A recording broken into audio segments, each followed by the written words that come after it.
Bacaan pertama, pembacaan dari surat kepada orang Ibrani, bab 10 ayat 19 sampai 25.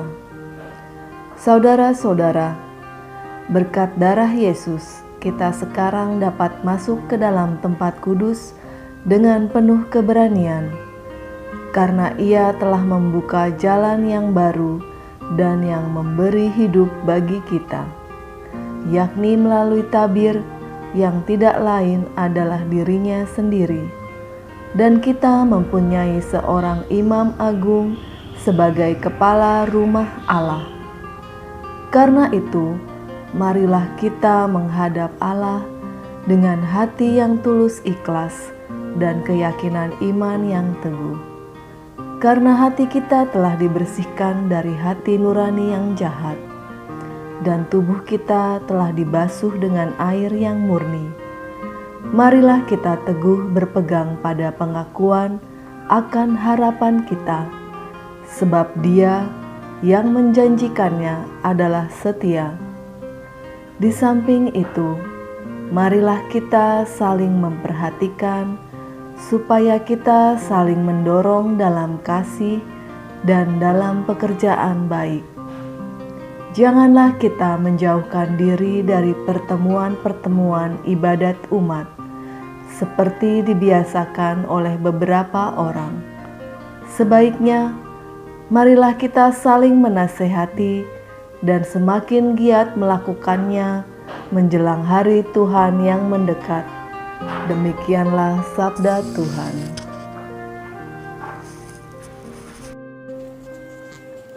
Inilah Injil Tuhan Yesus menurut Markus.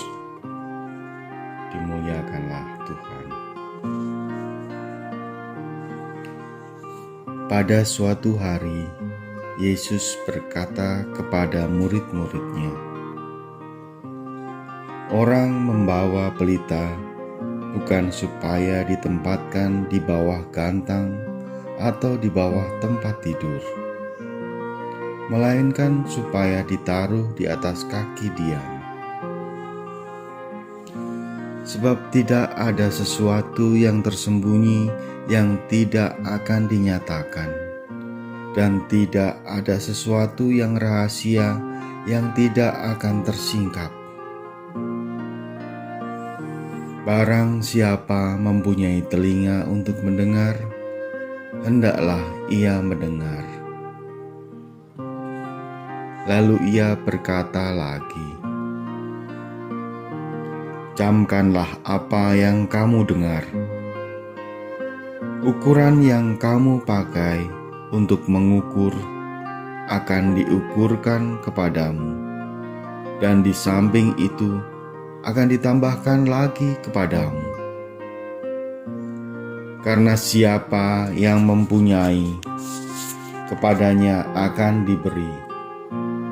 Tetapi siapa yang tidak mempunyai, apapun juga yang ada padanya akan diambil daripadanya." Demikianlah Injil Tuhan. Syukur kepada Allah. Bapak, Ibu, dan saudara-saudari, kebenaran Injili harus ditampakkan. Berdasarkan sifatnya, terang membuat dirinya nyata hingga dapat dilihat oleh banyak orang. Begitu jugalah kebenaran yang adalah terang firman Tuhan. Jika kita telah mendengar kebenaran Allah, kita bertanggung jawab untuk menyatakan terang itu. Tidak boleh disembunyikan. Sebagaimana Santo Thomas Aquinas diberi terang akal budi untuk menerangi dunia dengan ilmu dan kebenaran. Yesus tidak menginginkan murid-muridnya menutupi segala perkataannya. Apa yang telah mereka dengar bukan untuk disimpan. Mereka harus menyebarkannya. Sebab itu, mereka harus mendengarkan setiap perkataan Tuhan dengan baik. Apa yang mereka dengar akan memberikan manfaat bagi mereka. Jika mereka memperhatikan sabda Yesus dengan baik, mereka akan mampu memahaminya. Orang yang tidak menggunakan kemampuannya untuk memahami dan merespon firman Tuhan akan kehilangan kemampuannya itu. Maka, para murid tidak bisa diam saja ketika mereka mengerti Yesus dan kerajaan Allah.